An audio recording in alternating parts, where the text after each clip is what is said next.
J'ai été choqué quand j'ai découvert qui était la maîtresse de mon mari, mais je lui ai appris une leçon qu'elle ne pourra jamais effacer de sa mémoire. Je ne suis pas le genre de femme à fouiller dans les affaires de son mari, mais cet après-midi-là, alors que je rangeais le placard à manteau du couloir où toujours un champ de bataille de vieilles reçues, de clés en trop et de billets de baseball datant de je ne sais quand, quelque chose en est tombé, aussi silencieux et soudain qu'une gifle sans bruit, une photo Polaroid. Je me suis penché et l'ai ramassée sans y penser à deux fois, mais au moment où l'image a commencé à se développer, mon cœur a semblé s'arrêter. Ce n'était pas le genre de charmante vieille photo que les gens gardent par nostalgie, non. C'était le genre de photo qui n'existe que quand quelqu'un veut capturer quelque chose de secret, le genre de moment qui ne devrait jamais voir le jour. Deux personnes intimes, nues, pas un seul fil de vêtements entre elles. L'homme était mon mari, Luc, 38 ans, PDG d'une entreprise technologique à Lyon, Rhône-Alpes. Je l'ai reconnu immédiatement, ses larges épaules, la tache de naissance en forme de goutte d'eau sur le bas de son dos que j'avais embrassé des centaines de fois. 7 ans de mariage ne vous laissent pas oublier ces choses. Mais ce qui m'a coupé le souffle, c'est la femme à côté de lui. Son visage était tourné, mais les longues boucles châtains, l'inclinaison de sa tête à la fois timide et intentionnelle ont éveillé en moi un sentiment profondément familier. Je suis resté figé dans le couloir, la photo toujours à la main. La maison était si silencieuse que j'entendais mon propre rythme cardiaque résonner. La maison que Luc et moi avions repeinte l'année dernière ensemble, où nous avions discuté pendant 20 minutes pour savoir si le nuage du soir ou brume violette convenait le mieux au salon. Maintenant, ces murs me donnaient l'impression de se refermer sur moi, m'étouffant de leur fausse chaleur. La porte d'entrée s'est ouverte, me faisant sursauter. « Sophie, je suis rentré. » Sa voix a résonné depuis le hall, suivi du bruit familier des clés tombant dans le bol en céramique que j'avais fait pour lui lors d'un cours de poterie pour mes 35 ans, un anniversaire qu'il avait complètement oublié sans un rappel de son assistante.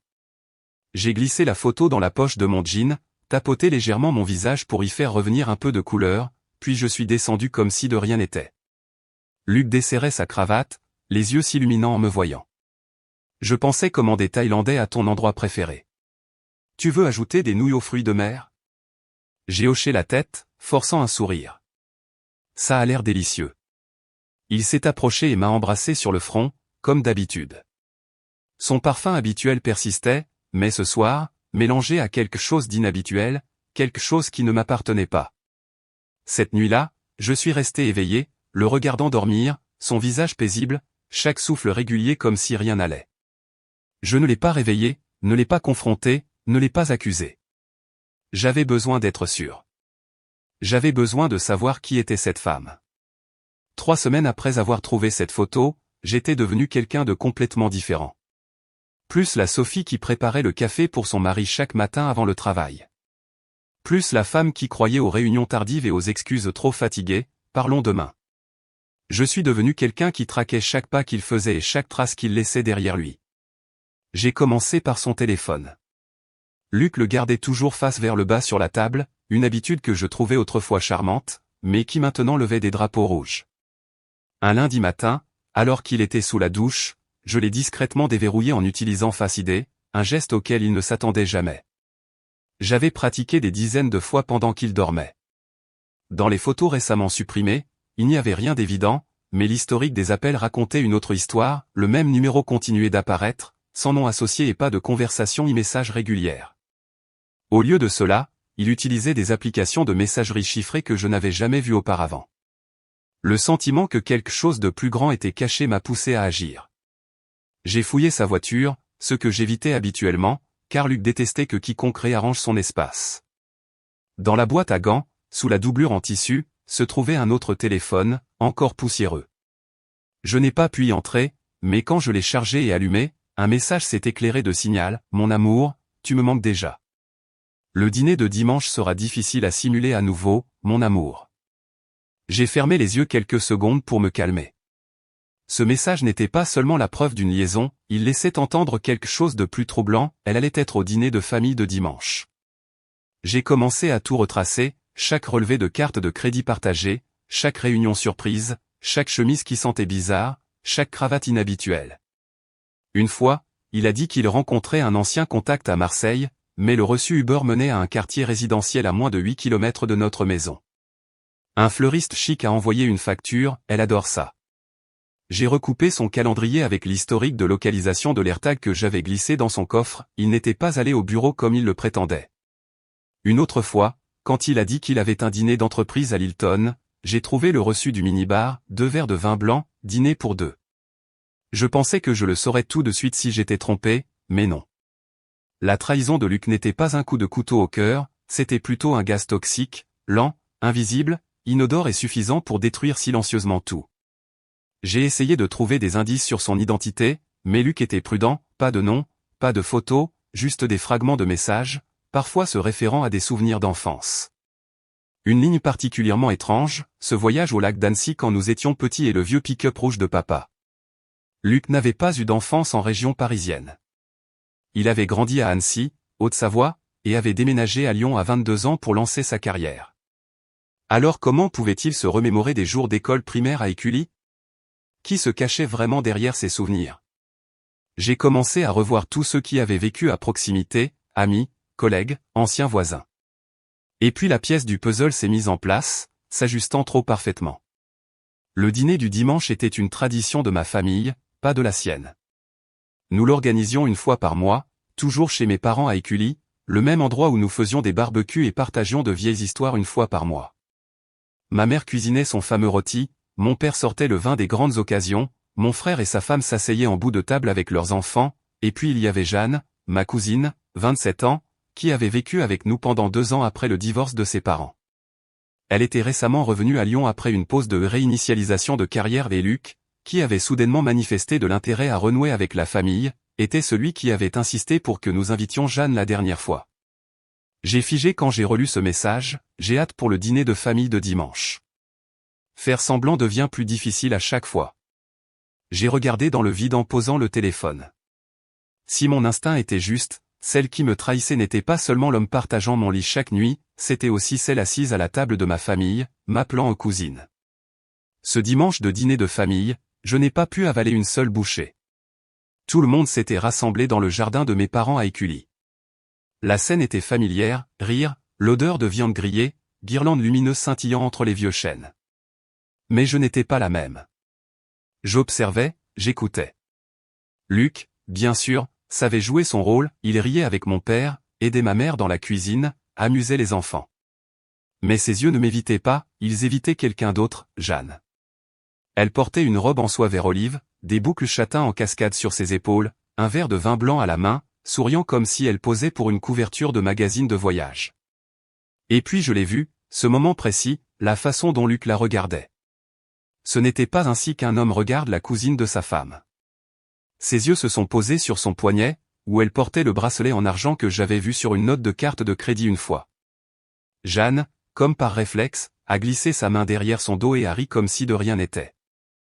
Mon cœur ne s'est pas emballé, pas de larmes, juste un courant froid me parcourant l'échine. Après le dîner, tandis que tout le monde se déplaçait à l'intérieur pour regarder le match de baseball, je me suis excusé pour aller à la salle de bain à l'étage, celle que Jeanne venait d'utiliser, où elle avait laissé son sac à main sur le lavabo en marbre. Le sac beige était familier, déverrouillé. Je n'ai pas hésité. J'ai ouvert son téléphone. Elle utilisait toujours le même code que celui qu'elle avait au lycée, l'anniversaire de Toby le chien que nous aimions tous. Une partie de moi espérait ne rien trouver. Cet espoir s'est dissipé au moment où j'ai ouvert l'application Signal. Des centaines de messages de Luc, enregistrés sous elle. Luc, j'ai rêvé de toi la nuit dernière, je me suis réveillé en pensant que j'étais toujours à tes côtés. Jeanne, ne me fais pas plus te manquer. Dîner de dimanche, encore une performance. Luc, je déteste faire semblant, mais nous y sommes presque. La liberté arrive. Jeanne, elle ne comprendra jamais. Sophie a toujours été trop sensible. J'ai eu l'impression que quelqu'un me serrait la gorge. Les messages continuaient de couper plus profondément, elle s'en remettra, elle est forte, n'est-ce pas? Ne te sens pas coupable. Nous ne faisons rien de mal. Nous sommes juste amoureux. J'ai voulu jeter son téléphone à travers la pièce, mais au lieu de cela, ma prise s'est resserrée, l'instinct de quelqu'un s'accrochant au dernier morceau d'épave dans un naufrage. J'ai pris des captures d'écran de tout, messages, photos, même les localisations GPS de leur application de planification qui confirmaient les rencontres secrètes. Des lieux s'illuminèrent, un petit hôtel à Vienne, une location à court terme dans le quartier de la Croix-Rousse, tous correspondant parfaitement au voyage d'affaires de Luc. Puis vint le coup de la semaine passée, Luc, l'appartement que tu as choisi est parfait. Je peux m'imaginer vivre là avec toi. Jeanne, encore une semaine. Je lui parlerai. Il planifiait de partir, il ne me l'avait juste pas encore dit. Et moi, celle qui avait payé les frais de scolarité de Jeanne quand elle ne pouvait pas se permettre de changer de spécialisation, celle qui l'avait aidé à se remettre d'une rupture douloureuse, celle qui l'avait laissé vivre chez moi pendant près d'un an quand elle avait perdu son emploi. J'étais devenue l'étrangère dans ma propre vie. J'ai éteint le téléphone, l'ai remis en place comme si je ne l'avais pas touché. Quand je me suis regardé dans le miroir, je reconnaissais à peine la femme qui me fixait. Mais je savais une chose, à partir de ce moment, il n'y avait plus de retour en arrière. En bas, Jeanne m'a souri comme si de rien n'était. Elle a passé un bras autour de moi et a murmuré, « Tu as trop travaillé ces derniers temps, je m'inquiète vraiment pour toi. » J'ai souri en retour, mais à l'intérieur, une pensée résonnait clairement, « Tu m'as tout volé et tu as encore le culot de me regarder dans les yeux. » À partir de ce jour, je n'étais plus la Sophie que Luc pensait connaître. Mais il n'a jamais rien remarqué. Je souriais toujours le matin, lui versais son café, l'embrassais sur la joue avant le travail. Je lui demandais même ce qu'il voulait pour le dîner, commandais son plat thaïlandais préféré, jouais ses morceaux de jazz préférés pour l'aider à se détendre. J'ai joué l'épouse dévouée avec une précision impeccable, car si j'allais abattre un homme qui avait joué son rôle pendant plus d'un an, je devais le surpasser. Mais quand le soleil se couchait, je devenais quelqu'un d'autre. J'ai commencé avec des outils simples, un minuscule microphone caché dans le diffuseur d'huiles essentielles sur le bureau de Luc, une caméra discrète dans le coin de la bibliothèque, l'endroit qu'il pensait suffisamment privé pour faire des appels vidéo pendant que je dormais. Quand il quittait la maison, j'accédais à son ordinateur via un compte secondaire synchronisé sur Google Chrome, celui dont il pensait que je ne savais même pas l'existence. J'ai téléchargé l'historique de navigation, récupéré des emails qu'il pensait supprimer, quelques PDF, un contrat de location, un calendrier d'événements liés à un compte iCloud étrange associé à un iPad qu'il avait accidentellement cassé 2 mois auparavant. J'ai discrètement tout stocké sur un disque dur externe caché dans mon tiroir de pulls d'hiver, un tiroir que Luc n'ouvrait jamais. Puis j'ai engagé un détective privé. J'ai choisi une petite agence à Bordeaux, à près de 2 heures de route de Lyon. J'ai utilisé mon ancien nom de lycéenne, Sophie Moreau, juste au cas où quelqu'un déciderait de fouiner. Je leur ai donné des photos de Jeanne et Luc, leurs adresses de bureau et une liste des prétendus voyages d'affaires récents de Luc. 3 jours plus tard, ils m'ont envoyé un rapport de près de 30 pages. À l'intérieur, des photos de Jeanne et Luc entrant et sortant du même appartement dans le quartier de la Croix-Rousse, un quartier que Luc avait dit un jour ne pas supporter à cause du trafic. Un cliché les montrait s'embrassant dans le couloir, un autre Luc brossant les cheveux de Jeanne alors qu'elle était assise dans la voiture. Mais ce qui m'a glacé le sang, c'est qu'ils y étaient allés 5 fois, tout cela pendant que j'étais à Marseille, m'occupant de ma mère après son opération du dos. J'avais quitté la maison pendant 3 semaines complètes pour gérer ses médicaments, ses séances de thérapie et tout ce que Jeanne avait prétendu ne pas pouvoir gérer parce qu'elle était à Paris, travaillant avec une galerie d'art indépendante. Paris. J'ai retrouvé l'email que Jeanne avait envoyé à la famille, photo avec la tour Eiffel au loin, café parisien, crêpes délicates joliment présentées. Je les ai transmises à une amie photographe professionnelle. Quelques minutes plus tard, elle m'a répondu, photo de stock. J'en ai utilisé certaines pour un article de blog l'année dernière. Jeanne n'avait jamais quitté la région. J'ai eu envie de crier, mais au lieu de cela, je me suis connecté à notre compte bancaire joint. De gros retraits avaient eu lieu régulièrement au cours des 5 derniers mois, plusieurs milliers à chaque fois, transférés vers un autre compte qui n'était pas à mon nom. J'ai recoupé certaines des autres transactions, beaucoup d'entre elles correspondaient au calendrier de la location d'appartement de Jeanne, et d'autres concernaient des articles de luxe qui ne sont jamais apparus chez nous. Luc avait déplacé de l'argent, et il l'avait fait pendant que j'étais loin, prenant soin de ma mère, lui faisant confiance pour gérer nos finances. Mais il avait oublié une chose, je gérais nos relevés d'investissement. Les comptes séparés que j'avais créés avant notre mariage existaient toujours, et je savais comment les protéger. Cette nuit-là, pendant que Luc dormait, j'ai ouvert mon ordinateur portable personnel et je me suis connecté à mon tableau de bord comptable. J'ai transféré chaque centime de notre compte d'investissement partagé vers mon compte personnel légalement autorisé. Je ne l'ai pas volé, j'ai simplement sécurisé ce qui m'appartenait avant qu'il n'ait la chance de le prendre. J'ai aussi retiré chaque centime du fonds que mes parents nous avaient un jour donné comme capital pour ouvrir un petit restaurant, celui que Jeanne avait suggéré que nous utilisions pour investir dans un rêve partagé entre nous trois, leur rêve, construit sur les ruines du mien. Je ne pleurais plus. Quels que soient les sentiments que j'avais, ils étaient gelés depuis longtemps. Tout ce qui restait était de la clarté, une précision froide et acérée. J'ai tout revu à nouveau, disques durs, documents, relevés bancaires, journaux GPS. Chaque pièce du puzzle était maintenant en place. Tout ce que j'avais à faire, c'était de mettre fin au spectacle qu'il ne savait pas déjà terminer. J'ai choisi un samedi soir, juste avant la semaine où Luc devait être officiellement annoncé comme associé de son cabinet, une étape de carrière dont il s'était vanté auprès de chaque membre de la famille pendant les 2 derniers mois. J'ai envoyé des invitations aux 2 côtés de la famille, commandé des lys blancs, les préférés de ma mère, et engagé un chef privé pour préparer un repas de 7 plats directement chez nous. La table était dressée avec des nappes blanches, les verres en cristal scintillaient sous la lumière des bougies, et dans le coin de la pièce était suspendu le téléviseur de 65 pouces où je prétendais diffuser une vidéo hommage au parcours de Luc. Il ne se doutait de rien. En fait, il semblait ému. « Tu as toujours été à mes côtés », a-t-il murmuré en m'enlaçant alors que j'arrangeais les verres à vin. J'ai souri, me suis tourné vers lui et lui ai doucement redressé son col. Bien sûr. Les invités ont commencé à arriver, mes parents, mon frère et sa famille, quelques collègues de Luc. Jeanne est arrivée la dernière, dans une robe noire moulante, les lèvres peintes d'un rouge brun profond, trop formelle pour un dîner de famille, mais parfaite pour quelqu'un qui prétendait être la star de la soirée. Elle s'est approchée et m'a embrassé sur la joue comme si de rien n'était. « Tu es magnifique », a-t-elle dit, les yeux furtivement dirigés vers Luc. « Merci », ai-je répondu, vous avez tous les 2 l'air radieux. Tout le monde s'est assis. Luc a été le premier à parler, levant son verre, « Merci Sophie d'avoir organisé cette belle soirée. Je n'aurais pas accompli ce que j'ai fait aujourd'hui sans toi. » Il m'a souri. Et bien sûr, merci à toute la famille pour votre soutien constant. J'ai légèrement tapé mon verre contre le sien, mes yeux ne quittant jamais Jeanne. Avant le dessert, ai-je dit calmement, je voulais partager quelque chose sur le parcours de Luc. Juste quelques images que j'ai discrètement collectées au fil des ans. J'ai appuyé sur la télécommande.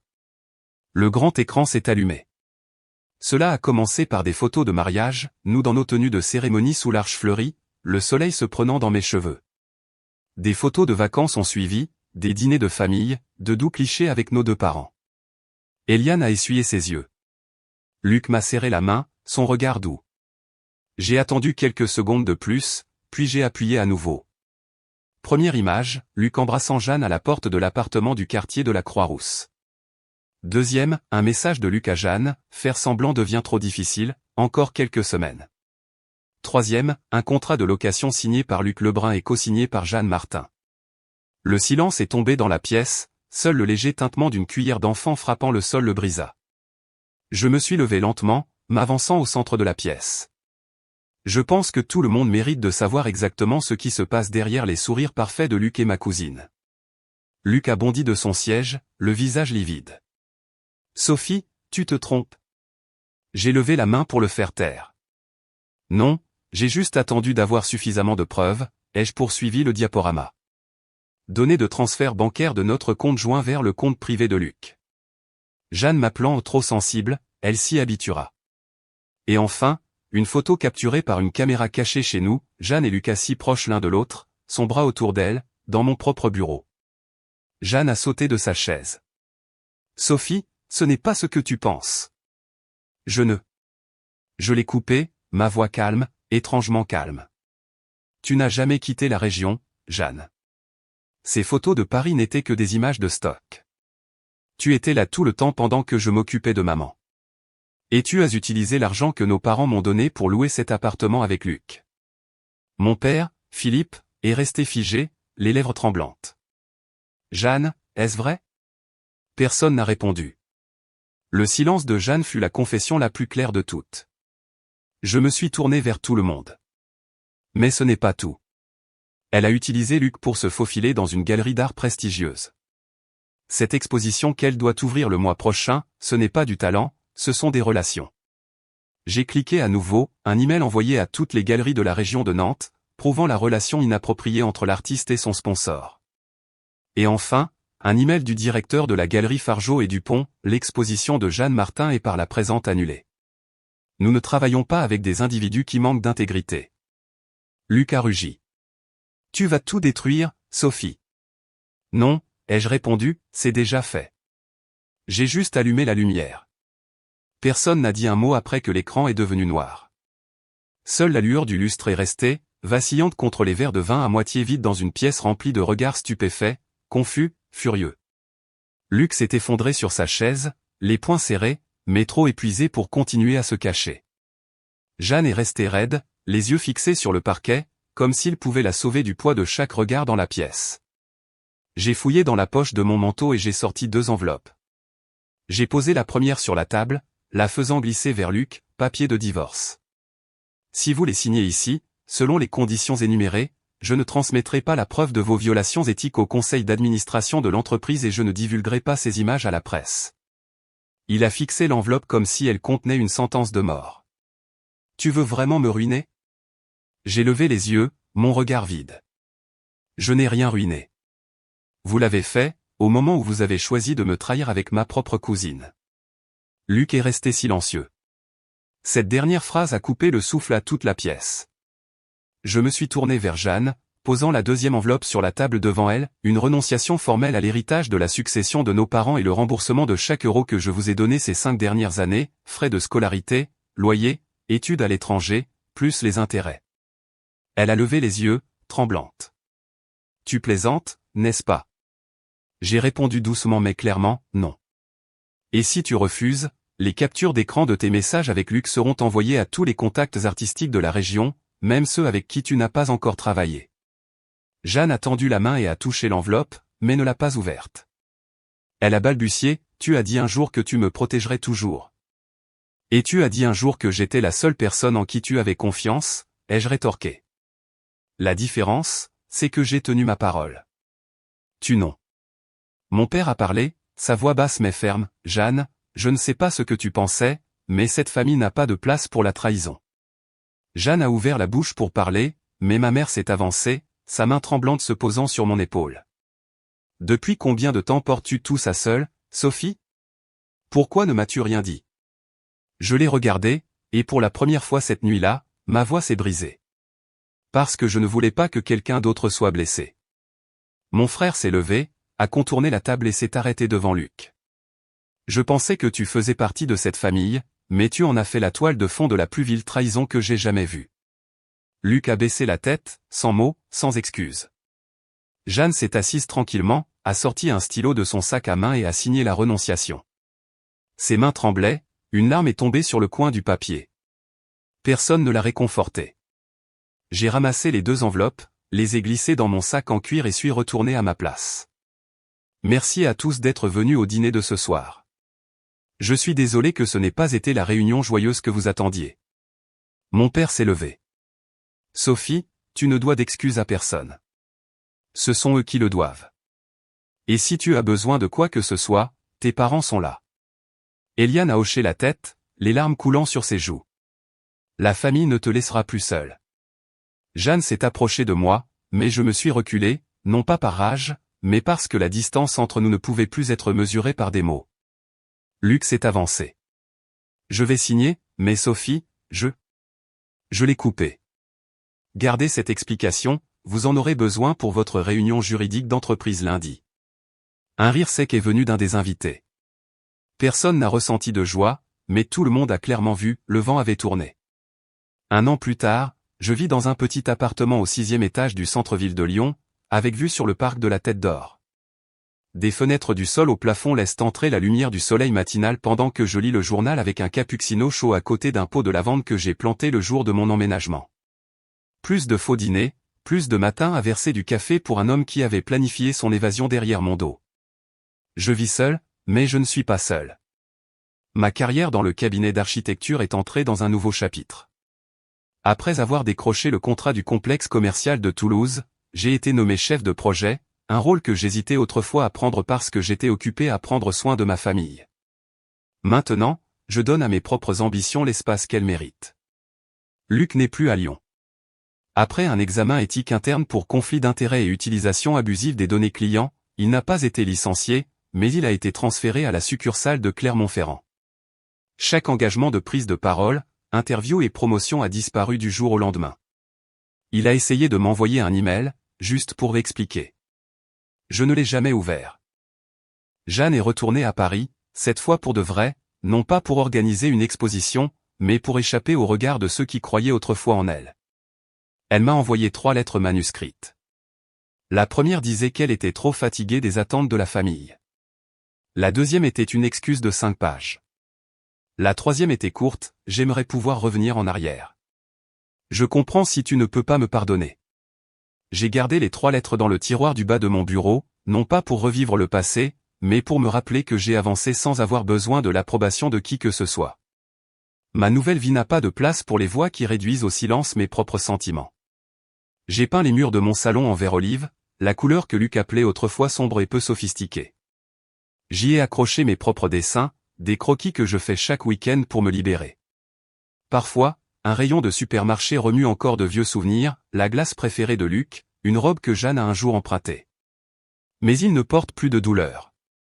Ce qui apportait autrefois de la douleur est devenu le fondement d'une version plus calme, plus forte, plus complète de Sophie. Une fois, assise avec ma mère dans un petit café près de chez moi, elle m'a pris la main et a dit « Je suis désolé de t'avoir laissé porter tout ça seule si longtemps. Je le vois maintenant, tu es la plus forte de cette famille. » J'ai souri, ne répondant pas tout de suite, mais dans mon cœur, une phrase résonnait clairement, il pensait que j'étais faible, mais ce fut mon silence et ma fermeté qui les firent tomber. Je n'ai pas cherché à me venger en criant ou en les exposant. Je les ai simplement laissés se défaire dans la toile même de la cupidité et de la tromperie qu'ils avaient construite. Quant à moi, j'ai reconstruit ma vie pièce par pièce, sans hâte, mais avec certitude. Ce week-end, je vais en Corse avec un groupe de nouveaux amis, des gens qui connaissent toute l'histoire et qui ont quand même choisi de rester, non par pitié, mais par respect. Je ne suis plus la Sophie d'il y a un an, celle qui vivait dans l'ombre de relations superficielles et d'attentes imposées. Maintenant, je vis dans ma propre lumière, et les jours ensoleillés comme ceux-ci, je sais plus clairement que jamais, la liberté ne vient pas après avoir été blessé. C'est quelque chose que nous choisissons quand nous sommes assez courageux pour laisser partir ce qui n'en vaut plus la peine. L'histoire de Sophie est un puissant rappel que les pires trahisons viennent parfois de ceux en qui nous avons le plus confiance. Mais au lieu de riposter avec colère, elle a choisi de se relever avec raison et force. Dans sa douleur, Sophie n'a pas seulement protégé sa valeur, elle a reconquis sa liberté, sa dignité et son respect de soi avec une grâce remarquable. Dans la vraie vie, certaines blessures sont inévitables, mais notre façon de réagir définit qui nous sommes, résilients, autonomes, et ne faisant plus de compromis pour ce que nous ne méritons pas. Que pensez-vous de la façon dont Sophie a fait face à la trahison et a reconstruit sa vie? Partagez vos réflexions dans les commentaires ci-dessous et n'oubliez pas de suivre la chaîne pour plus d'histoires puissantes et inspirantes sur la famille et le bien-être.